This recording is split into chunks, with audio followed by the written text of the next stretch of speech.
go in 3, 2, 1, and hi, welcome to G3. We're back. It's October already, and we're doing our 19th episode of G3, where women who get together and talk about tech and things that are interesting to us in the tech world. So today, I'd like to introduce you to my lovely co-hosts. Up in my upper left corner is Mary Hodder. Hi, Mary. Hi, and I'm wearing my tea cap. Yes, you are. And our hats today are courtesy of a very special viewer of ours named Chin Lin. He sent them to us from Tulsa, Oklahoma, and these are our Tulsa, Oklahoma Drillers caps. So we're proud to be sporting them. They got pretty far in their season this year. They're a baseball team in Oklahoma. I'm sort of in the middle of introducing everybody. Hallie Sue Tucker, you actually put your hat on, Hallie. I did. I put it on. But, I've been having my teeth drilled a lot, so I've got a little conflict with, the driller concept. Oh, goodness. Is that the drill? That's the drill. That's a drill and a T. It's a T and a drill. It's for Tulsa. I love the hat. It's an awesome hat. It's an awesome hat, isn't it? And pink for Breast Cancer Awareness Month, huh? Oh, yeah. All right. And in my lower right, Christy Wells just flew in. Hi, Christy. Hello. Fresh from that state of Oklahoma about 2 hours ago. All right. Excellent. Very cool. I've never been. Maybe you can tell us about that. So, and perhaps we're going to have Denise Howell today. Maybe. She will probably be here soon, but she had an appointment and she's running a little tad late. So, ladies, what's up with the Secret Service, man? What's going on with these guys? Can you believe it? I'm totally flabbergasted that, someone can make it into the White House. Somebody can be next to the president, unvetted on a elevator. I mean, Secret Service has a new meaning these days. It's like it's a secret that they're doing anything, I guess. Is anybody shocked? Well, shocked? No? Yeah, I think no. I'm absolutely shocked. I mean, I have a hard time believing that, with the amount of security that we have on site, that somebody would break through and be able to get inside to the East Wing that they did. So I don't know. I'm kind of blown away. I don't know what to say on it outside of somebody just didn't do their job well. And it actually could put the president and his family and other people's lives at risk. So right. So not well that the head of the Secret Service is now gone. So goodbye. Hopefully goodbye to the problems, right? But it's really disconcerting to me. And You know what I found odd? I was listening yesterday to the hearing where various, congressmen or senators, it was in the car, I kind of came in right at the beginning, but it was right after they introduced who was holding the hearing. It was probably the House of Representatives, but anyway. So they're grilling this woman who was the head of the Secret Service, and they're going on and on about how they're trying to poke holes in everything she says, and they're talking about how she's not doing her job. And I was thinking, when does the House of Representatives get a hearing held on them for the same stuff? Because there's holes all over the place in what they do. They're not doing their jobs at all. Like, when do we get to see them grilled? Like, maybe the Senate could hold a hearing on how the House doesn't do their work. Because I just thought, pot kettle black while I heard this. I'm like, so the Secret Service has made some mistakes, but, it's just very out of proportion with what, the House has been doing for the, past decade or however long that's been going on. It's always easy to point fingers. Mm-hmm. That's right. Right. That's right. So, Hallie, did you want to tell us about you've been writing for the for Beta Boston for a while now and come up with some great posts. Want to enlighten us on a little plug for you? Well, it's been actually fun. I'm working Beta Boston is the tech group at Boston Globe. So there's a lot going on now in journalism. You see everywhere. You saw the stuff this week. New York Times is getting rid of 100 people in the newsroom. There's a lot of bad things going on. And so the fun part of being at the Globe on the digital side is doing things sort of like, we do. Very quick, what's topical, what's up, what's happening. And I think every paper that has a legacy of union workers and sort of the paper side of the paper is gone crazy now. I mean, we could talk for an hour on that one. And this interesting stats that came up this week are the firings of 150 people in the New York Times, and apparently they've added 150 people at the Washington Post that's now owned by Jeff Bezos. You guys have any thoughts on that? Ladies? Well, I mean, this has been going on for a long time. I remember reading about 6 years ago that, sorry, my cat is insisting upon coming up. Hello, kitty. Look, see, here's the cat. Nice hat. Yeah, nice hat. He's not too thrilled. But he is on drugs, so, I remember reading, I don't know, 6 or 7 years ago, an article about how to date, since newsrooms had started to put their sites online, that 70,000 reporters had been let go at major newsrooms around the country. And that was 6 or 7 years ago. And of course, it's just a massive slide. Like if you read Clay Shirky's recent article about why we need journalism, not newspapers, he's got a chart and it's like, it's up for the last 30 years. And then, for 30 years leading up into the internet. And then when the internet happens, it's down. Crash. It's just plummeting. And I think it's even worse. It's the last 6 years have probably been worse than the 70,000 that were laid off over the prior 10 years. Yeah. It's just huge. Like how much. But I think he makes a really interesting point that we need journalism, we need investigative journalism, and how you pay for that is really tough because, in the olden days when we used to have newspapers, the guy at the car dealership who bought an ad was, he was underwriting the investigative journalism piece, but his ad was next to the, car reviews or something. Right. And nobody knew who was reading which sections of the paper. But now and the guy with the car dealership doesn't want to pay for the, Iraq story that's investigative about how we spend money in Iraq or whatever, the issue is. So it's really tough. It's also really what I've read a lot too is that just that the money people made, the revenue on ad pages, maybe because of the data being so vague, was a lot more revenue than what people are willing to pay online. So the thing I find interesting now about being the Globe is that the person who's bought the Globe recently, you may know, is used to be a hedge fund manager and is now also the owner of the Red Sox. So he knows that the Boston paper matters for all Red Sox lovers. Right. So there's that. And right now, there's a real open field of try anything. If you want to try a podcast, try it. If you want to try something else, try it. If you want to do whatever, news and fortune cookies, I think they're open to try it. I think they're open to try a lot of different things. And so that's exciting because I laugh because I went to Columbia University, a famous place where there's a brilliant J school, journalism school, but I didn't go to the journalism school. I went to the writing, fiction, nonfiction, and poetry school. I have an MFA, not a journalism degree. And when I was there, we used to look over at the journalism school and think, wow, they're so brilliant and they're going to have a really interesting career. And we don't know what we'll do. Maybe we'll write a book, a novel, whatever. So it's sort of completely changed. Do I see Denise? Yes. In fact, you do. You see the lovely Denise Howell. Breaking news. Hey, Denise is here. Hey, Denise, how are you? Uh-oh, Denise. Could join you. Sorry, I was late. Busy morning at the hair salon. Lots of hair being cut. Now it's a priority. Well, look, yes. I mean,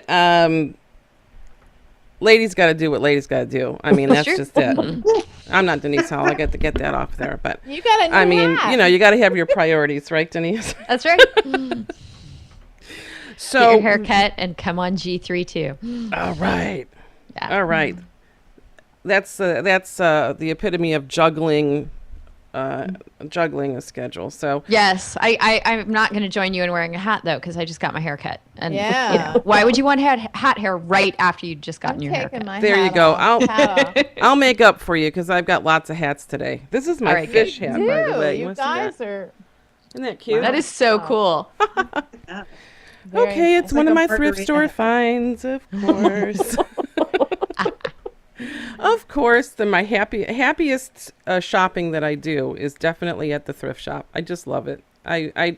It's better than Nordstrom's or any kind of cool boutique or ups. I just love it. Okay, We're just I going to call you shouldn't. Macklemore. I really shouldn't. I know. I was doing that. I'm gonna pop some tags. That's right. Got $20 in my pocket. Come on. Oh, you can't sing, Hallie, or else we'll have to pay money for something. So you can't do that. Oh, I didn't say that. That wasn't me.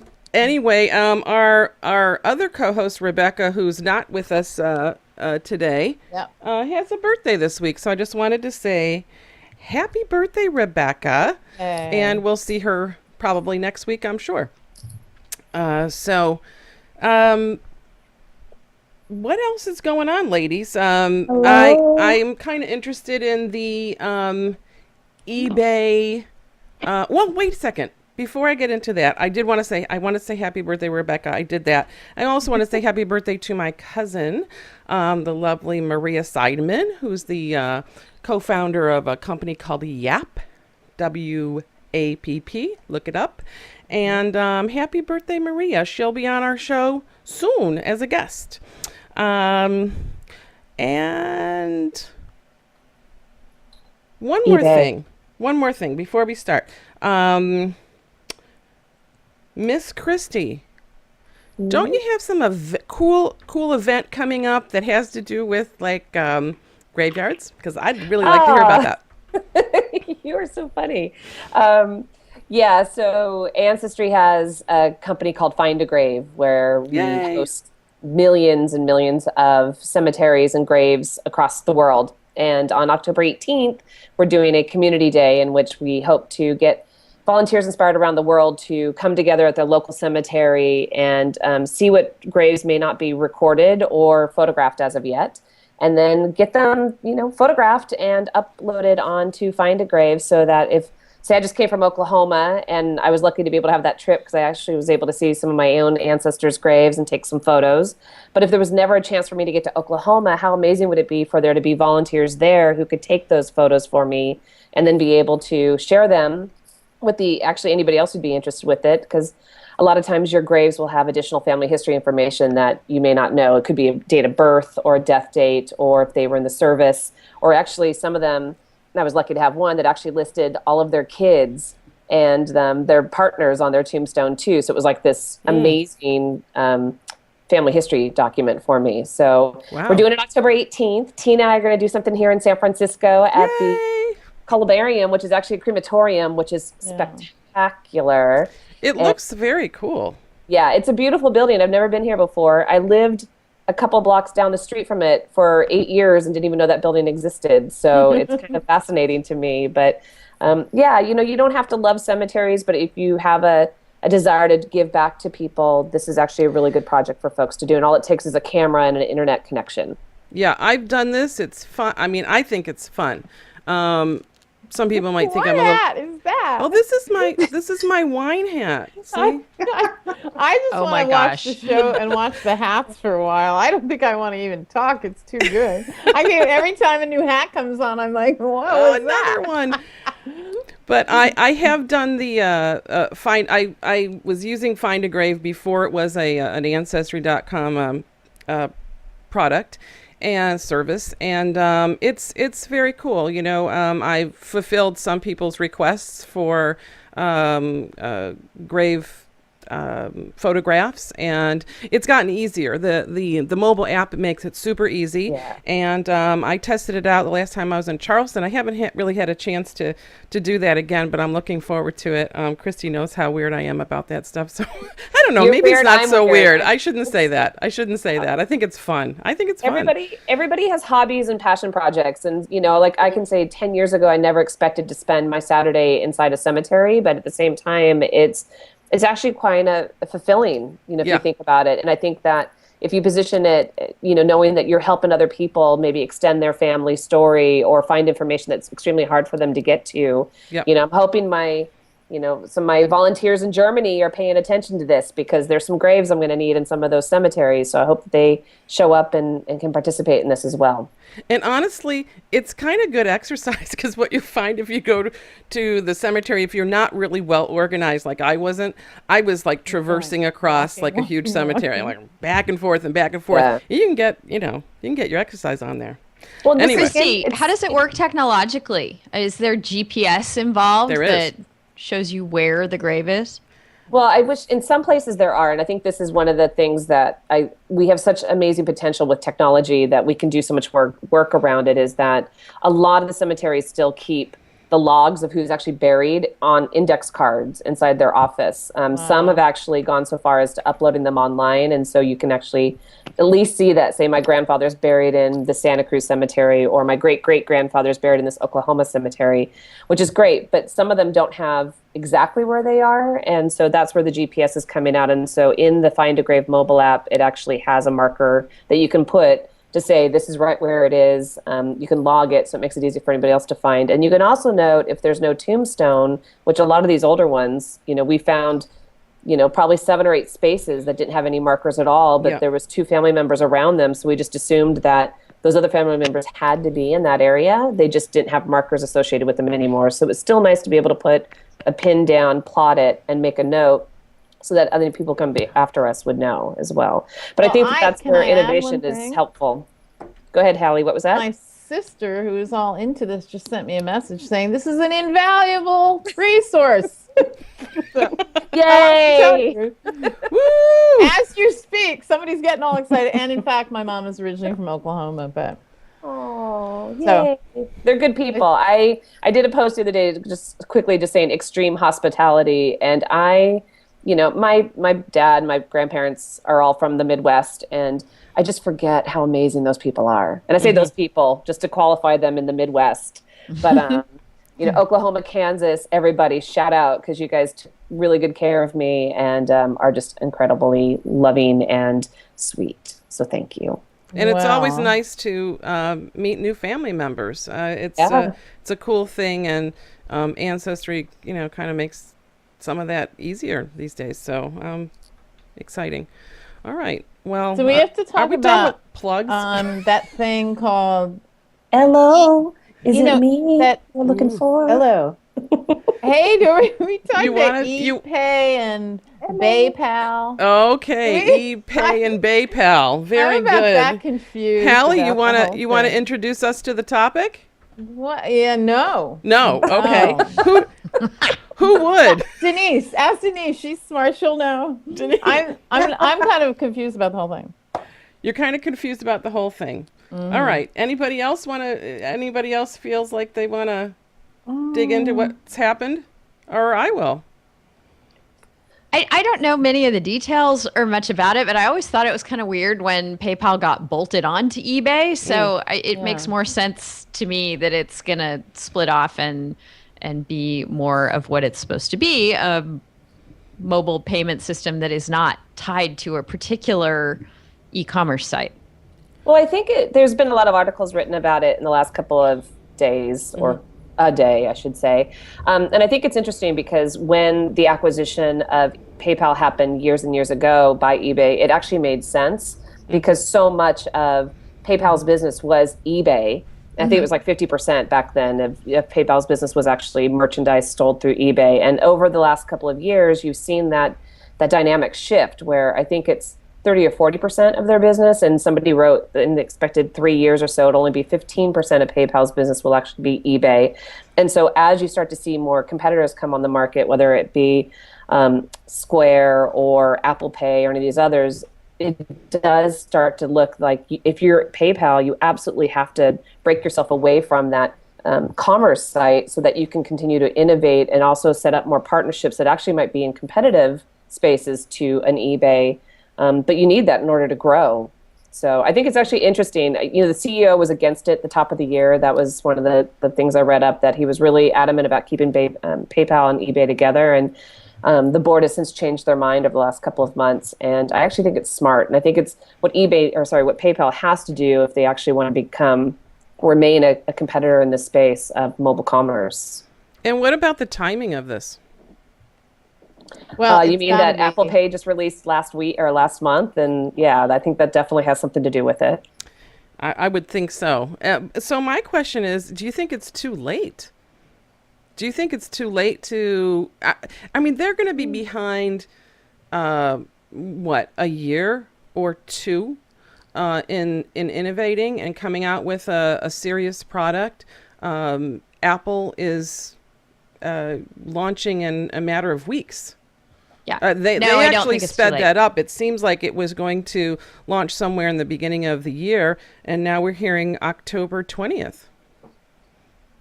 I don't think it's too late, because I think that PayPal has good brand recognition and a good customer base who are just going to continue using the service. And the service itself has been around since either 2000 or the early 2000s. I'm looking, it says it was expanding rapidly in 2001 as a result of its use on eBay. So that was really its tipping point. And it's showed us over all those years that it was possible to do this. You know, I think that it had growing pains in the beginning for sure, but you know, the fact that it went through what it did has made it possible for Apple to do what it's doing now. And I do think that they can be competitive. I wanted to ask you guys a question. How many of you guys use eBay? Do you like eBay? Do you use it a lot, a little, none? Less. I use it a lot. Ooh, a lot. I use it a lot.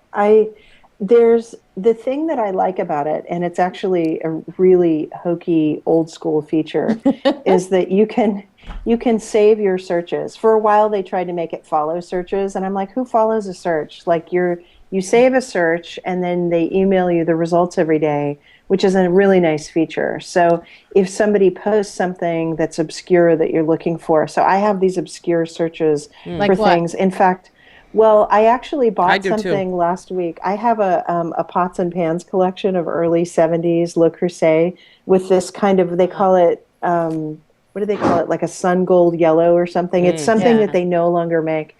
And I wanted a particular size, and very, very rare in between size. They made a ton of the small and a ton of the large and hardly any of the medium. And I just wanted the medium. I've had a saved search on that exact pan for 10 years. And I had all these variants all in the one search, and nothing has come up for 10 years. And 2 weeks ago, bam, it came up. I bought it immediately and I have it. You know, so it's, I mean, there are these little weird things that, you know, or like I have a light and it requires a certain light bulb, and you know, they've discontinued incandescent bulbs and they don't have an LED bulb for it yet. And so I have a saved search for that just so that I can get replacements. And you can't really exactly do that in Amazon. It doesn't quite work. And the Amazon seller stuff isn't as integrated. And so there is value to me in eBay, and I do use it. And I use PayPal to pay for stuff. Most sellers in eBay just say PayPal. That's it, like nothing else. I also just bought towels, and I wanted some that they only sell in Europe, and I wanted them for really discounted. And a bunch of people posted them, and you know, I did the whole thing using eBay and PayPal, and it worked really well. And you know, but I mean, it is this thing where it's, to me, the value of eBay, honestly, is one-offs. It's not a mass market. You know, if you're a seller and you've got 1 million light bulbs, you should probably go to Amazon, and you should probably go to maybe, I don't know, lightbulbs.com or something, and get yourself into various seller programs there. eBay does have that kind of sales program, and they do set that up.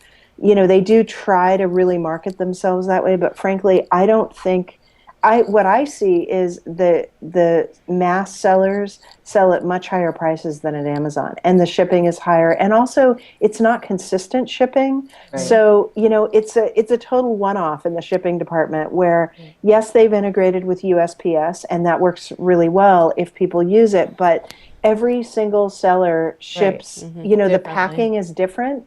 And so you'll buy something and it'll be like wrapped in the tape. So when you cut through the tape, you just cut the item. It's horrible. Whereas when you do it with Amazon, it's like completely consistent. And then you got to go fight with them and like get your money back. And in Amazon, it's just like, hey, you always get your money back. It's just not a problem. So Amazon to me is the mass market, and eBay is the one-off market. And that's where their sweet spots are, and that's what works well. And frankly, I think PayPal, it would be better to have PayPal be separated because they could be used across a lot of different, markets more effectively.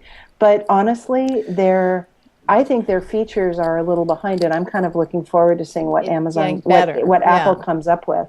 I think that about PayPal too. I think PayPal, so often their UI is kind of like to me, and it's always running you ragged to not use a credit card, use PayPal instead. And it's like, come on, just make it easy. And I think both will be improved, both will be innovated. I think too, isn't it the case, we have a friend who's an antique dealer, and they do so much business on eBay still. Is that your experience, you guys? But that's one-off. Yeah. Those are one-offs. Yeah. I mean, I think Mary definitely tagged it with the one-off things in the mass market versus the one-offs. And I think for me, I actually distinguish it where if I want something new, I actually go to Amazon.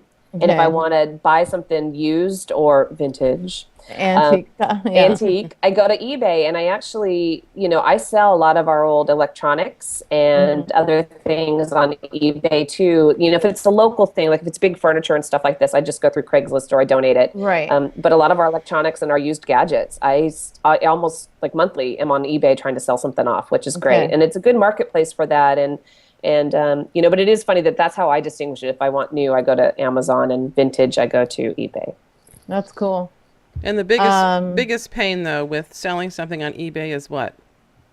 Packing it up and shipping it. Oh yeah, absolutely. And there were businesses a couple of years ago that would do that for you. Right. I used one that was in our neck of the woods a bunch of times, and it worked really well. And so they, take a cut of what your sales price is eventually. And I don't know how many of those are still around, but the one that was in our neck of the woods shut down and absconded with everybody's stuff that was there for sale. That's terrible. Locked up the doors, broke their lease, and took everything. Wow. Woo!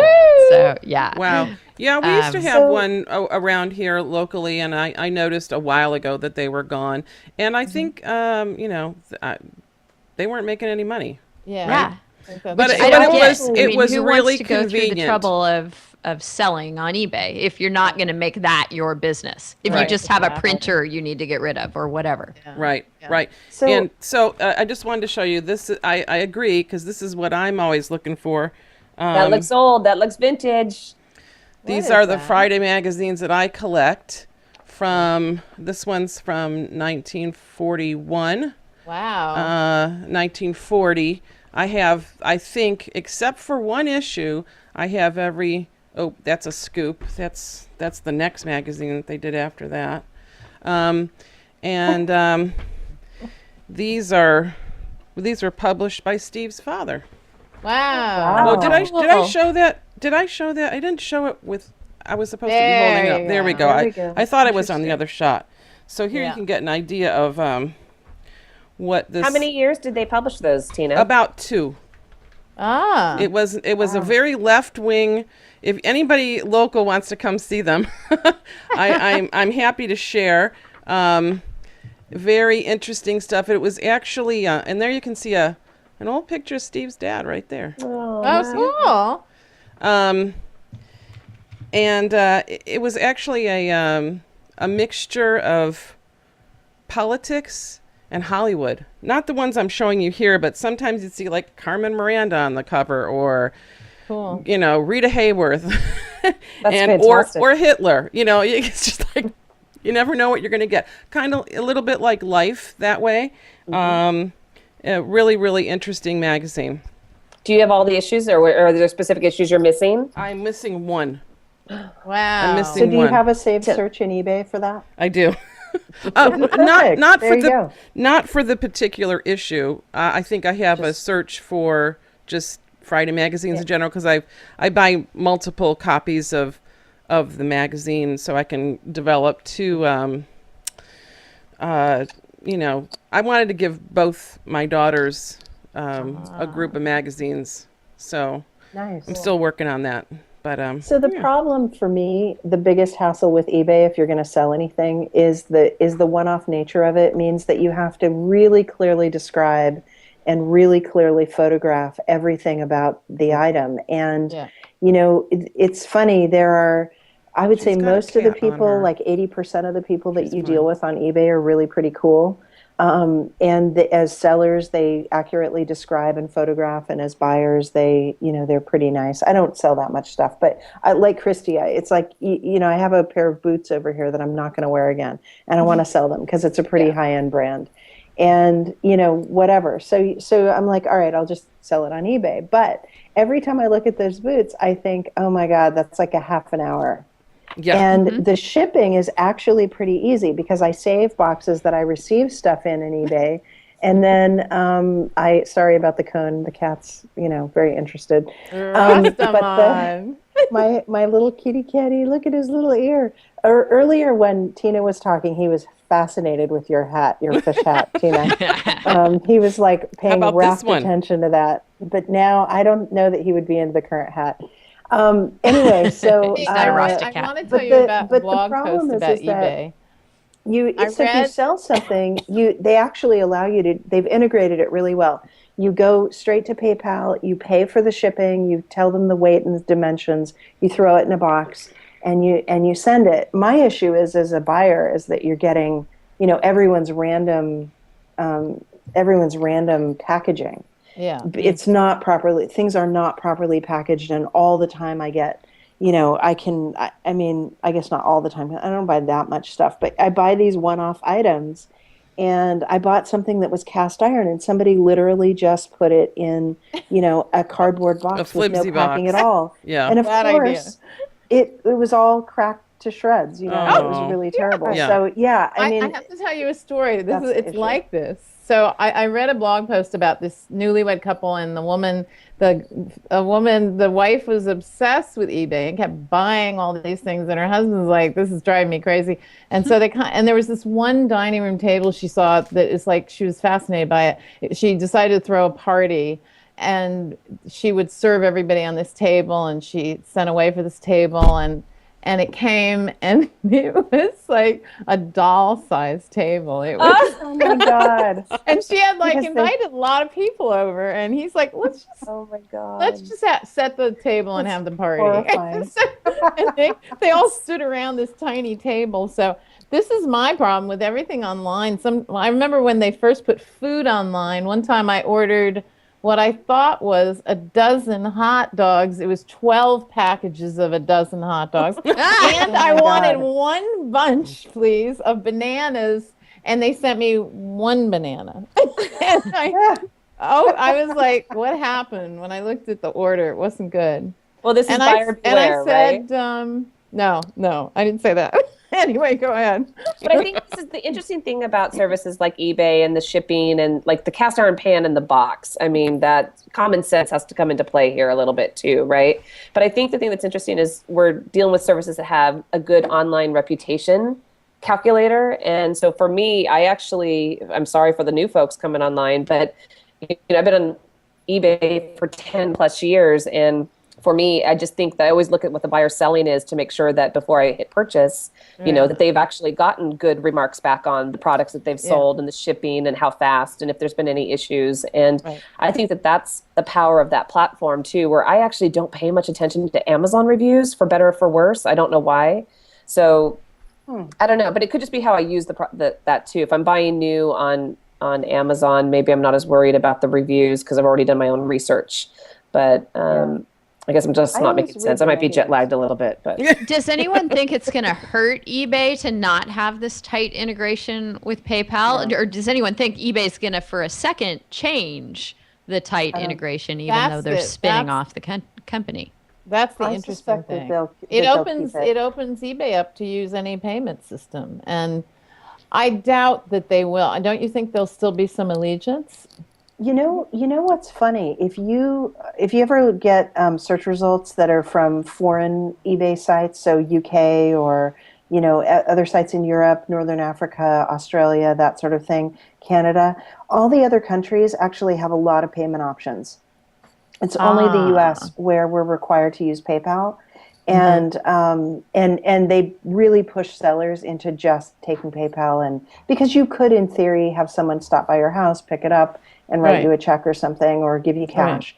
And they really discourage that too, because of course they make a lot of money on the PayPal thing. But other countries require, like Australia, requires all these other payment options, Hmm. and our laws, of course, are completely silent on that. So they've pushed only PayPal. I actually agree. I think that they will start. I think they'll start using other payment options, and if they don't own it, then why do they need the cut of the payment? Because they don't own it. Now it's another company's thing. Hmm. So they're not going to probably push for it so much. But Hey, hello. Hello. I want to hear how to pronounce hello. If that's the last thing I learned today on the show, at least. hello, hello, How are you hello. pronouncing it? So I just got email from Ello. I have Hello? three accounts now, because I wanted to get names, right? Like you want to get your names, and just in case it like really sticks. But I get 3 email from them, and it says Ello as fast as we can. Just a quick note: if you're on our waiting list, well, all these 3 accounts are accounts. Like I don't somehow they messed up, but it's addressed to asterisk slash fname slash asterisk. Somehow oh, Let's they're just so overwhelmed over there that they're sending out the email to people on the wait list, but it's really going to people with accounts, and then they're not even using our names. We've got code in our name slot. Okay, let's back up for a second, please. Okay, because, here in Silicon Valley, we've been sort of bombarded with Ello, as I'm pronouncing it, Ello-ness. It's Ello-ness. the past 2 weeks, and people are hopping on and saying, "Hey, is this the new social site? Is this the new Facebook killer?" So let's let people who haven't experienced it know, at least what it is. Can we maybe we should show some interface of it? Yeah, I think I can that's a good probably idea. bring something up on I have an some iPad numbers here. if you want me to tell some numbers. And there was an article I found interesting that gave numbers for how many Facebook and Twitter users there are, and I had not remembered that. And that's Okay. 1.3 billion Facebook and 270. Wait. Well, anyway, it looks like 270 comma 000 million. Not quite a billion, not a billion. And then that apparently Ello or Elo or Hello or ELLO is getting 35,000 new members an hour this week before they tried to slow it down and ask people to wait as they're getting used to that volume. So I have a feeling that number has been wildly exaggerated. okay. Well, I've heard it actually, reported a few different ways. I heard it reported like that, and I've heard it reported that at a peak, it was Okay. that. So, so on Saturday or Friday on Market Watch, CBS Market Watch, Hmm. on the radio, again driving, they were interviewing one of the founders of Ello, and that founder, and also one of their investors, and those two were reporting that on Friday it was 45,000 new signups per hour, wow.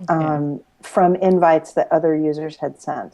So the thing is, they can throttle it up and down, and so I don't think they're being dishonest when the number But goes up and down. It was 31,000 an hour a few days before the 45, and Yeah. they've throttled it back. So I mean, that makes sense. They're So- a bit overwhelmed, as evidenced by the goofy email I just got. And we've also heard that they've been sort of closing the gate a little bit, trying to limit Right. it.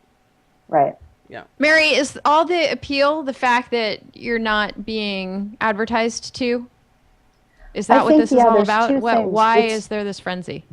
So it's new, right? And of course, everybody wants to be on the new thing. So this is a dance club, right? This is Palladium, and That's right. you know, The nightclub. whatever is, yeah, it's the next nightclub. So there's some of that, and then I think it's the promise of no advertising, but also no tracking, because if there and no sharing of your data.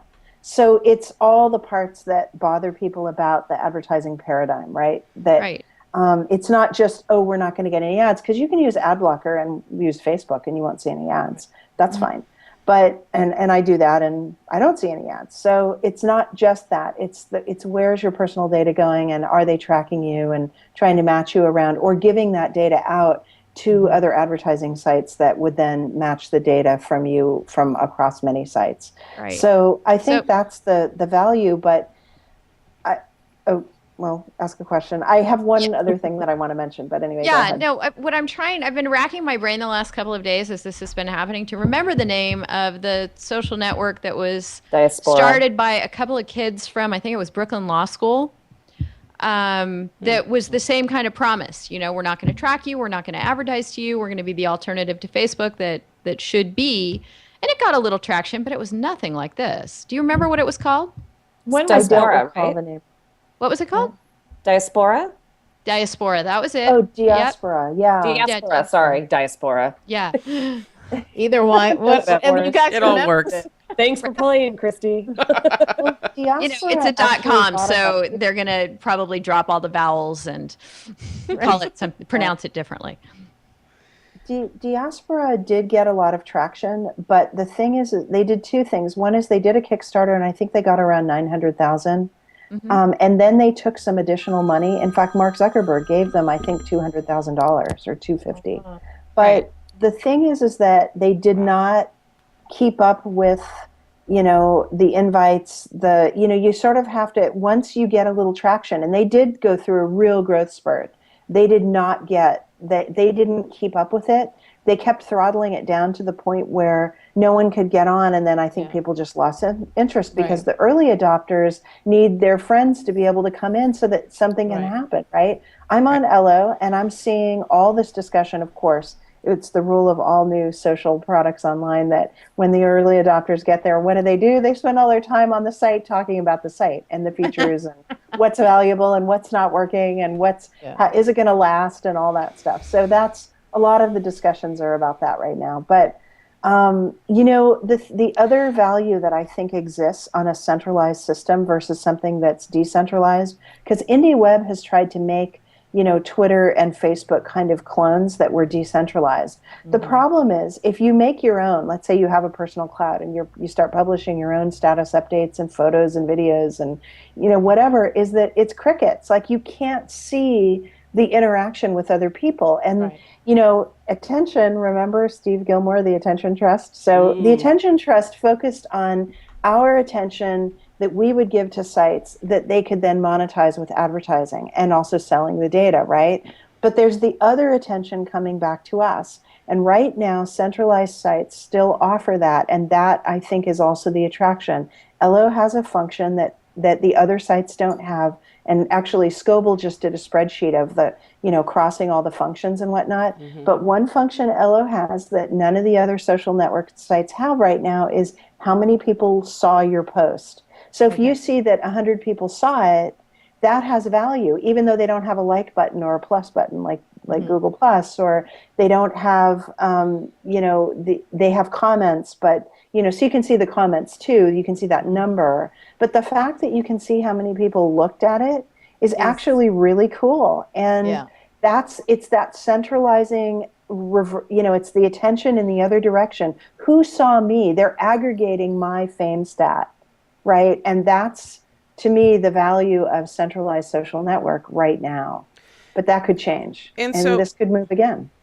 So one of the the monetization models, I guess, that they're going after is they say that they're going to be charging like per feature, like an upgrade.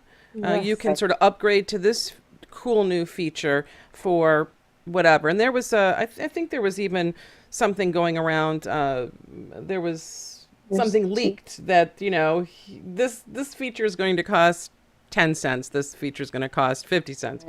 So there's two things that they said they were going to charge for. One is additional upgrade features, and the other is digital bits. And so in digital bit marketplaces, what you have usually, I mean, because the company can't make all the bits that are sold, right? So we're talking about, I don't know, like a flower pot that you might give to somebody and it would show up on their site or their feed is coming from you, right? And other people would see it too. And so that's cool, but the reality is the company can't make all the little things that might be bought and placed into posts. So what do? You go and you get a developer community and you let them make stuff and then you share the revenue. Well, that's another kind of customer. And then, of course, how do you tell people about those digital bits? You have to advertise. And so it may be that they have to go back on this claim that they'll never advertise because they'll need to advertise their own features and their own digital bits for sale, right? In theory. Well, is that advertising or is that? Well, yeah, that's the question. Is it? But it is technically advertising, and I bet you some people will see it as quote unquote spam, which is, the nasty word for advertising.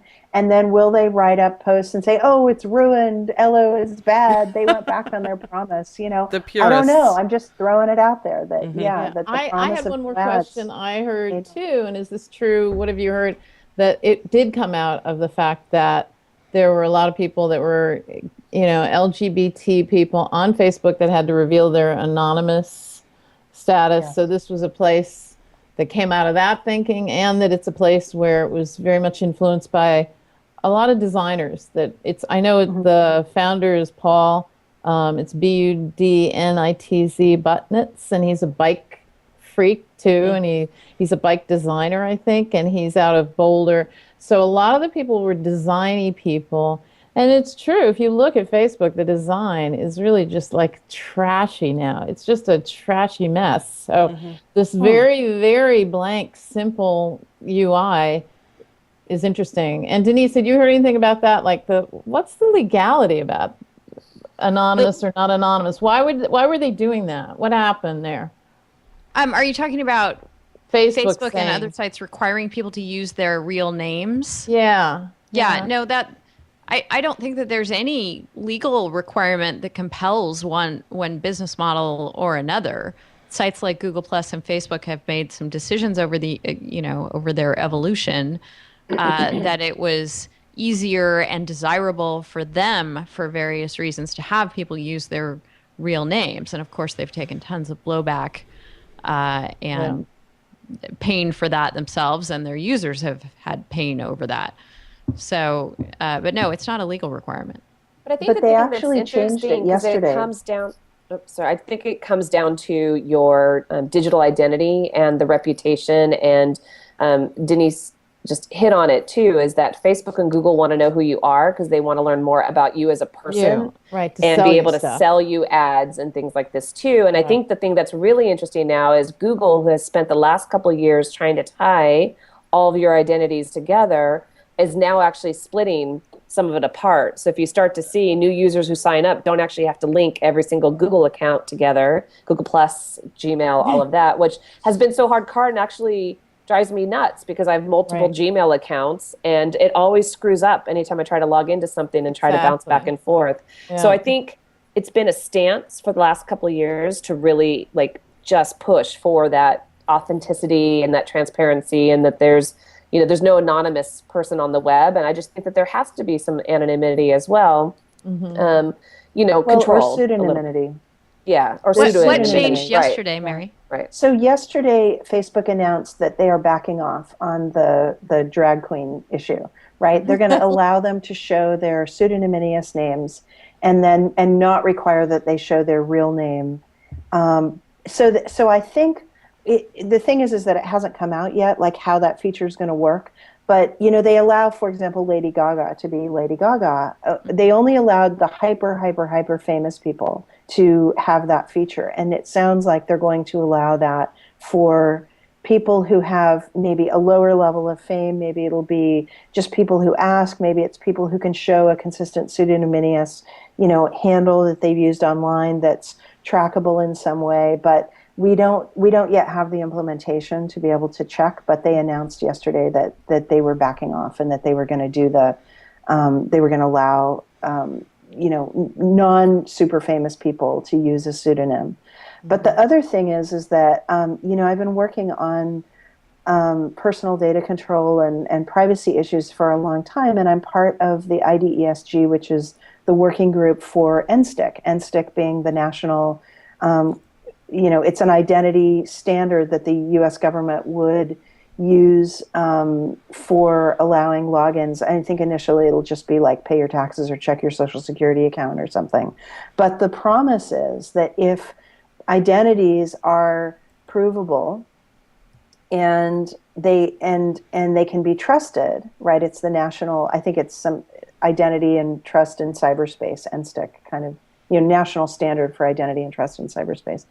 That basically with trusted identity, that companies, because the government's not making the identity, private companies are, but they have to meet a minimum standard of privacy, security, and usability, right? So anyway, my point is that the Facebook and Google folks showed up at those beginning meetings, and that was right at the exact same time, literally to the month, when they started requiring real names in Google, and when Facebook got really draconian about the real name thing, and they started kicking people off, and they were like, we only allow real names. And I think it was because they saw the business promise of being an identity provider, not just to the US government for things like logging into Social Security or whatever, but also to other companies that would then say, okay, you're approved to be used by the US government, therefore your identities are trustable in other contexts.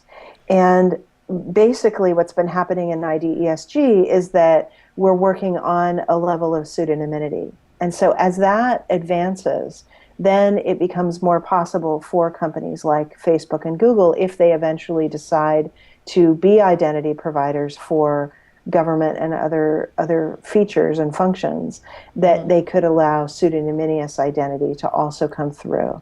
Hallie, depending on what it's being used for. Hallie, what do you think about this identity issue in this context? Well, I had some other questions too. Maybe we'll get to, but from what Mary just said, I wonder, are you saying that they started attending as well because it's really a business opportunity? That's kind of worrisome. Well, but it is. Think about who the providers of identity who would be certified to provide identity to the U.S. government. Right, that's a massive, massive thing. Everybody has to file taxes. Everybody has a Social Security account, or most people do, or at least they have a Social Security number. Everybody who comes into the country from outside is going to have an immigration, number, that sort of thing. It's a huge business opportunity. And because of the freak out, right, like nobody wants a national identity card. We don't want government identity nationally. The notion is go to private companies, as long as they meet the minimums, then they get to be providers. It's a huge business opportunity. And if Facebook can say, hey, we're validating your identity because of your social interactions, and your 1,000 friends say you're really Hallie Suit Tucker, then there's a certain identity verification there. And then if they can turn around and and provide services that then in a way make them money later, so they want to be in line for that, because it's a long-term play, but down the road, that's a very lucrative thing that they could do. Hallie, you wanted to say something else? Can I ask you one other thing? You know the people that have the famous blue check? No, she always says no to me. the so famous people that have the little Stop blue asking. check on their Twitter account or whatever. How does that happen? Because I see more and more people that aren't so famous have them. If you read the FAQ at Twitter and at Facebook, those verified accounts have to be verified through some in-person identity, right? So it's show a driver's license or Yeah. that you have to mail in a copy of your driver's license in order to have a verified account, unless they can prove that you're that person some other way. But I mean, basically, there's people. I mean, if you mail in your stuff or my kid mails in his stuff, it doesn't give him a blue check. well, No, but It's there's like a different like you're accounts so that people famous. might want to spoof. That may be who part of the decides process, that? but that's not the only criteria. What But is the criteria? Yeah, there's other stuff. So I and think Hallie, there's just to actually- that point, I was that gonna say- Christy, go ahead. it's Hallie, it started out where they were really focused on the celebs and people that were having a lot of the fake Twitter accounts set up, right? So Twitter was trying to do what they could to give these celebs and people of notoriety a place to say, this is actually the legitimate account of, say, Yes, I remember Snoop that. Dogg, right? Yeah. But then what happened is now other people, like, you don't even have to be famous per se. If you could show that somebody was actually trying to use your own account or So I should pretend that do they are that. you. Like, so say they say up a fake Christy Wells, right? But they're using my image. They're talking about my life. They're making it look like that actually might be my account. I can then file a claim against that account with Twitter and then prove who I am. And they could actually give me a verified mark so that if, people would actually know that account is actually me, not this other one. And so they're doing that more for everyday people, but they're not going to do it for everybody. Like, I can't just say, hey, I want to be verified and Twitter, here's my driver's license. They're not going to do that. You have to actually show there's a reason that you have to have a verified account now, is because your identity is being messed with. Hallie, you might qualify since Yeah, you've you been could do through it, this. Hallie. You might qualify. That's the weird. I was kind of wondering about that, because I was wondering too, if that was the case, some of these people I see verified, are they having that? And this is the same week that I met fake Steve Jobs and interviewed him. Well, and Christy just gave everyone a way to game Twitter and get that coveted blue check. I don't know how many clients I've had come to me, legal clients, come to me and say, how do you get that blue check on Twitter? I don't have one. And, I think it's this sort of magical mystery goal out there that people want, and it's so hard to get. At Christy, everyone's going to be creating their fake stalker or fake parody account, right, that then they can go to Twitter and say, hey, you've got to verify me. Busted. The thing that's interesting about too is now seeing, Facebook has been doing it for a year, maybe 8 years. I don't remember how long they've been doing it, but Facebook started doing the whole verified account as well. And the thing that's interesting is they just started handing it out. They didn't actually require you to do anything. Just randomly one day, you would get a blue check on Facebook. And you're like, how'd this happen? And it's just because they watched your interactions and actually verified you as yourself. And they're not as widespread. You don't see as many on Facebook, but you're starting to see them roll out quite a bit more. Yeah. So here's my other big question. How do people, I do think, and I know you're sick of hearing about, no. You're sick of hearing about my gender gap, mind the gap. But all the damn idiots on Wikipedia who are like, nobody I've ever heard of, guys, in technology. And we're not there. Are we here? Are we there? Mary, are you there in Wikipedia? So I was there. And they do have a process. Well, I had a profile. And they have a process where someone can challenge it. So, for example, someone challenged Dana Boyd's profile, I want to say about 5 years ago. And what you had to do was get a bunch of people to come in and say, no, this is a real person. Like, this is a person who's worth having a profile for. Right. And when that happened for me, I didn't care. And I was like, whatever.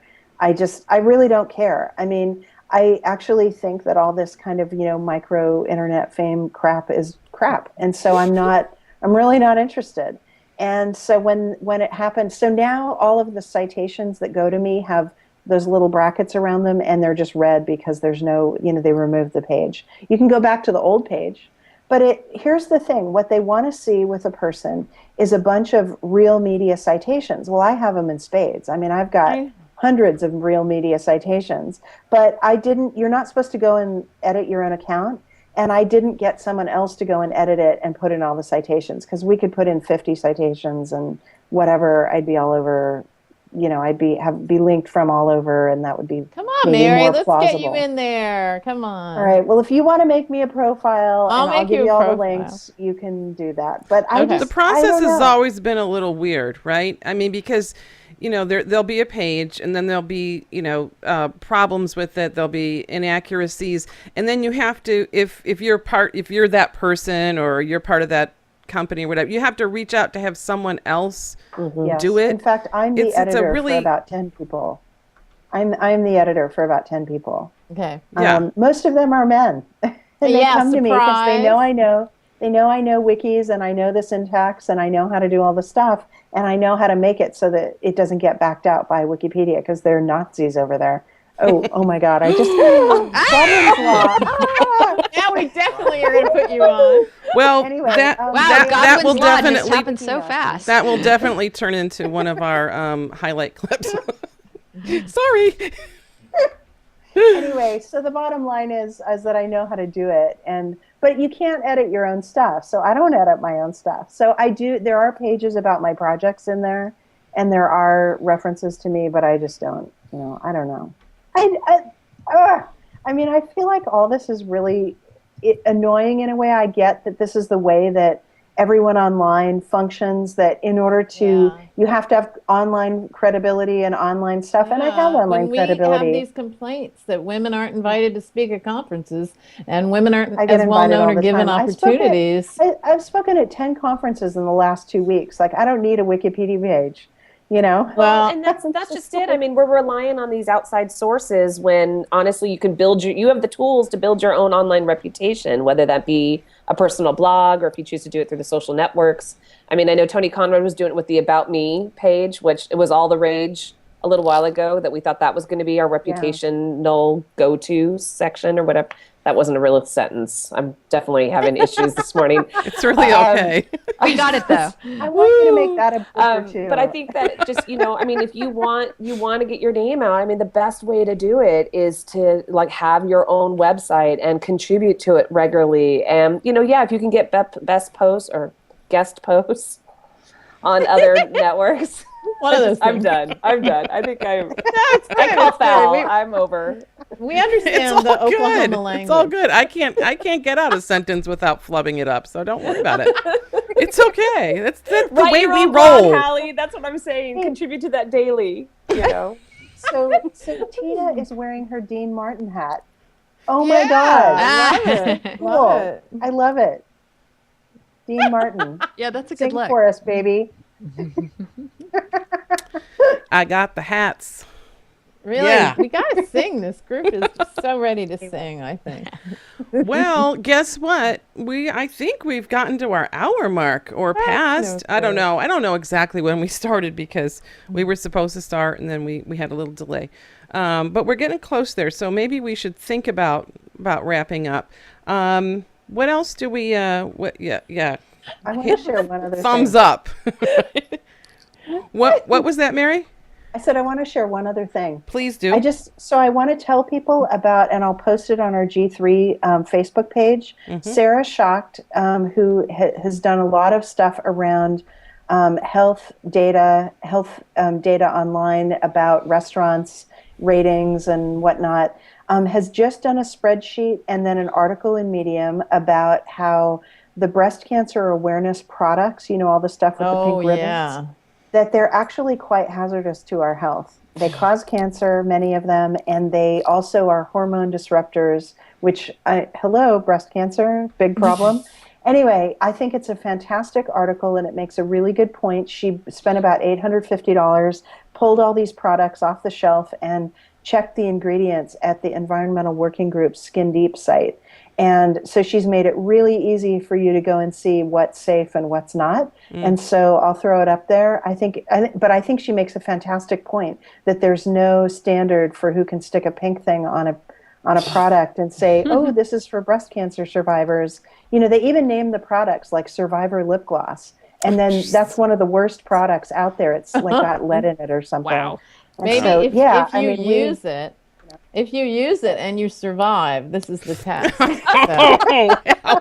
Anyway, I think it's a fantastic project, and I just wanted to throw it out there, and I'll post the link. Thank you. All right. Cool. So anything else that we need to tie up? Let me look at my notes here. Blah blah blah blah blah blah. No, not really. Hey, no, it's Yom Kippur. Happy Yom Kippur. Is it when? Oh my gosh! Tomorrow. Oh Like, God, It's no! tomorrow. Listen, I'm a Protestant. I have to tell you this. Ay, Come ay. on. I don't know. I just get so caught up with stuff that I forget.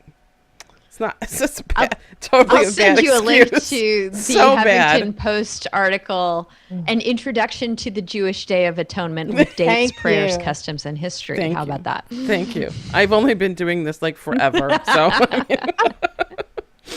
We'll all atone for all of our sins of the last 12 months and get ready for some new sins next year. Well, let's I need go more with than that. 2 days for that. What is it that you'd like to change in this new year, ladies? To change. Anything you need to be forgiven for? Have you been bad? Oh, we're going to be that kind of show, are we? No. I've been bad every now and then. Okay. Yes, With that I would need hat. far more than I 2 guess days. you're all angels. You've got to be bad with that. You're my hat. angels That's a bad anyway, hat. so. We're just not going to put it out there for the entire world to know about, right? You'll have to find it on our Wikipedia You page. put it Go to on my Instagram Ello. account. Yeah, go to Instagram. Go You'll see all my post it bad. on Ello. Hello. Hello. Hello. Well, okay. Can anyone, before we go, about Ello, because we really never got to this, what are you liking about it? I like the courier type. The It's courier very type. retro. Yes, it's Hallie- very IBM Selectric. Hallie, what do you like about it? So few people on it. So few Yes. people on it. Yeah, lack Christy? of It is like Twitter. It is like Twitter 2007. But I'm extremely frustrated that somebody will launch a tool today and like the search doesn't work, and that I couldn't actually find Exactly. people that I wanted to find, even if I had their username. I'm like, how do I get to you? Right. You know how you go to somebody who would be friends with them and look at their list. Yeah. It's an arduous I mean, I think thing. it's cool. The thing that's interesting, it was like because there's so many designers and creatives on there, it's actually completely different than my Twitter and my Facebook and my Instagram account.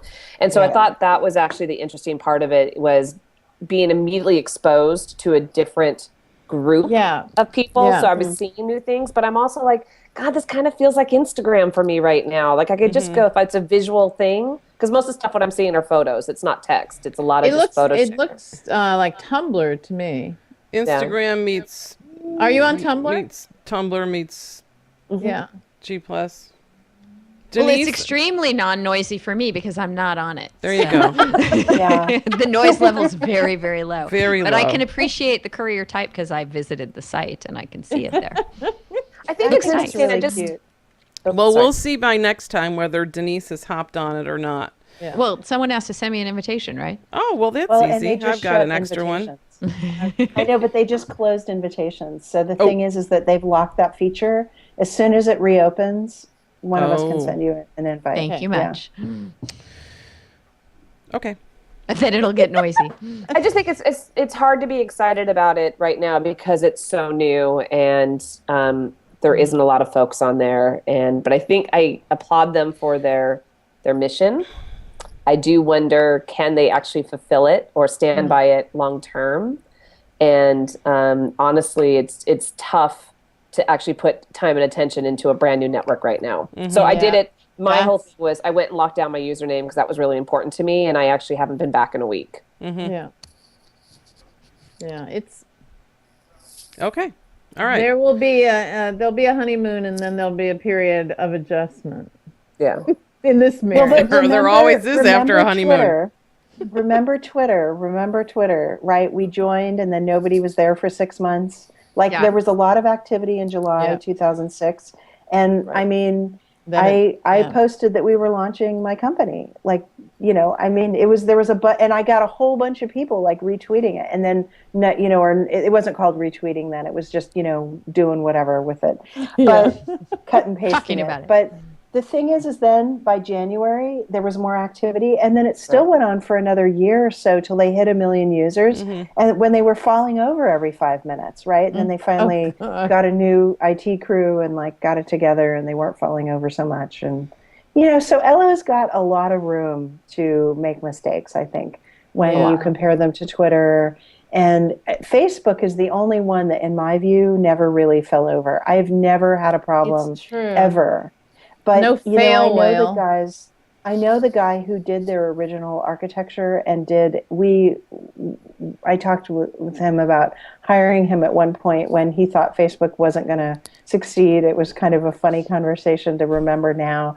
But you know, I remember talking to him like a year later, and he was like, "Oh yeah, I just spent all weekend. We built 6,000 servers, you know." And it's like, I mean, they have, you know, they never expanded to the point where they were falling over. And I think that's, you know, that is one of the things that I would totally commend, you know, Facebook for doing, because many other sites do have issues, and Ello's having issues right now. You know, they're having, sometimes the features don't work and things are weird. Yeah, I've noticed that. But Mary, I guess for me, it's like when, you know, July 2006, I didn't join Twitter till January 2007. So I was that 6 month mark of all the noise for you. But I mean, but that's when it was great. It was awesome then. No, I know. But I think also too, that was so long ago that I think I have low tolerance for, I don't know, like it's, like, I get it. We're going to try to be the ones to define this network, right? How we use it, what we're sharing, who we're connecting with is how we're going to build out this network. And that'll be great. And it's kind of exciting to see. I guess I also just, my expectations for new apps is so much higher because of, we've had so much time go since the launch of these others that, you know, they did a lot of promo and they got some influencers on there early and started spreading the words. And I just don't think that they were ready for it. You know, I would have loved to see them sit down just a little bit longer and fix things like search and make the user experience so much better, because I expect that on any apps that go out nowadays. Everything's going to be buggy. I'm married to an entrepreneur. You know, I work in tech. I get it, right? There's always going to be some bugs. I guess for me, there's some substantial things that are preventing me from wanting to get on there and use it and spend time to build it out right now. And I think that's a shame. It's really tough though. I mean, it's hard to hire new people fast. It's hard to get new servers up. I mean, 45,000 people an hour, you know, last Friday, that's crazy. No wonder they throttled it back down to 31,000 or whatever it is, you know. I mean, it's nuts. And I mean, you know, they took $435,000, you know, from this little boutique hippie Vermont firm, VC firm. And, you know, that's not a lot of money for that kind of traffic, for that. And you take VC money for infrastructure, right? That's the main reason to do it. And they're, you know, they're probably making some really hard decisions right now and not getting any sleep. And, you know, you got to cut them a little slack for that. No, and I do. And honestly, they're getting everybody's still talking about them. And I think that's the beauty of it. And like I said, I'm not throwing stones at them. I'm just saying, for me, I don't have the bandwidth to grow with it right at the moment, right? I wanted to lock it down. I wanted to check it out to see what it was. I mean, I put a brand account on there too, just because I thought it was interesting. I think for me, I just wanted him to sit back a little bit. And I understand they've maybe not have had the luxury to sit back and let it be a little more well-developed. They had to get it out there just to see, and I'm all for that. I guess my expectation, all I was trying to say is my personal expectations are a lot greater than they were 8 or 9 years ago. Right. When it was just a social network was fascinating. Right. Okay. All right, ladies, this has been great as usual. It's always wonderful to spend part of our Thursday together. And I'd like to thank Mary Hatter for being here. Thank you, Mary. Thank you. Say hi to Kitty for us and love him to death. Hallie Suit Tucker. No, you can't say that. No, I can't say that. Hallie Sue Tucker, thank you for being here. You look lovely in your tea cap, your driller's hat. Denise Howell, your hair looks fantastic, lady. Thank you. And Christy, you travel very nicely because you're looking fab today in your hat too. Thanks. Okay. All right, ladies. So we'll be back with you again soon. I'd like to encourage you all to step outside your comfort zone. try something new, come back and talk to us. And I'd like to thank Ustream for what's our saying, Steve? Do you have that thing around here? Ustream, come on, hand it to me. This is in real time. We're using Ustream's platform to stream live and record G3. That one says the Gilmore Gang, but okay. And You do that too. and I'd like to thank New Tech and their wonderful TriCaster, because without this setup, this wonderful piece of equipment, and all their help, I wouldn't be able to do this show at all. And thanks to Steve today, who's actually been in the studio the whole time, and he hasn't even bothered me. But and thank you, Tina. And thank you. And thank you for saying Tina, because I always forget to say in the beginning of the show, "Hi, I'm Tina Chase Gilmore." Oh, okay. Yeah. And we actually, Tina, have a hashtag that people can carry on after this show if they want to, and that's obscure eBay search. Host your obscure eBay searches so we can all enjoy them. All right. Thank you. All right. So let's let me get this shot ready here so we can go, and we'll all say bye bye. Bye-bye. Bye.